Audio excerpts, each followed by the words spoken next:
Okay mga bossing, so nabaklas ko na yung ibang mga parts. So yung radiator natanggal ko na, yung throttle body nahiwalay ko na, yung mga kaha, tangke, gas tank wala na rin. So hindi ko pa totally binabaklas yung yung cylinder head. So check ko muna yung so check natin yung timing nito. So kung nasa timing naman. Okay. So maraming nagkakamali dito mga sir ah. Siguro hindi ko lang alam, baka ganun na nangyari dito. Kasi mapapasin nyo tatlo yung parang ito. Ito yung nakausli na yan. So, tatlo. So, yung iba marami nalilito. Saan yung timing mark? So, baka ganun yung nangyari dito. Kaya wala sa timing yung nangyari. So, ang timing nitong NMAX version 1 nasa gitna. Kita nyo itong gitnang to part yan. Yan yung pinaka-timing mark niya. Yan yung top dead center niya. Hindi ito. Hindi rin itong nasa kabila.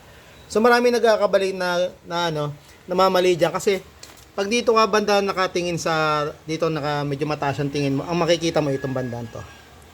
Yan. So, napagkakamali na lang ito yung timing mark. So, check natin ha. Check muna natin yung marking sa kabila kung tama. So, naka-timing tayo dito, top dead. So, check natin yung timing dito sa kabila. Yung size bracket niya. Change bracket. Okay, so, offset. Off ang timing. Alright. Ayan, kitang-kita naman. Oh, kita nyo, off. So, yan, nakasaliwa. Hindi siya pantay. So, hindi siya naka-timing. So, naka-delay. Ayan, so, hindi siya naka-sentro. So, delay yung kanyang timing. So, check natin kung halimbawa, baka, yun yung sinasabi ko, baka ganun ang nangyari.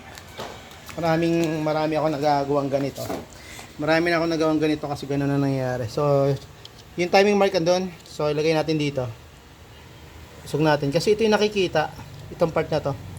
Yan. So, pag nandito ka sa taas kasi, pag yan nandito ka, hindi ka sumilip sa baba. So, akala mo, ito yung timing talaga. Pero, yun yung timing talaga niya. Ito nasa gitna.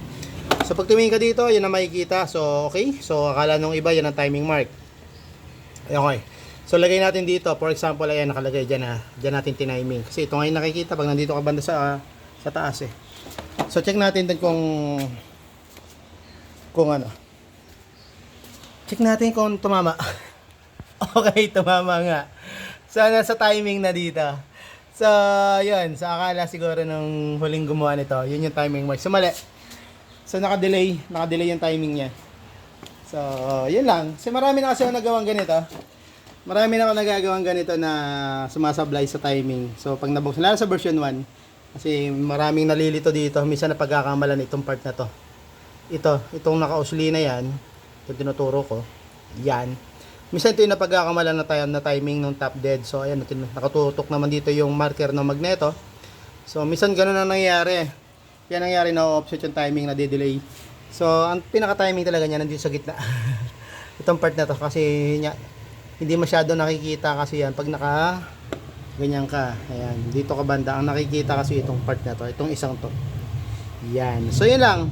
Shiner, at least yung makakapanood nito ay sana kung mekaniko ka rin na bago pa lang at nagsisimula pa lang, so baka magkamali ka sa timing. So ito yun, at least alam nyo na ha. Alright, so itong hingin na babaklasin ko na to. So marami na akong may mga nyo lang na nakita ang problema. So mamaya pakita ko sa inyo pag nabaklas ko na totally yung buong cylinder head, yung block, yan. Pati yung water pump pag hiwa-hiwalay na natin. So nabaklas ko na rin naman, ayun yung pump andun na. So babaklasin ko na lang din. Check natin kung ano yung meron sa loob nun.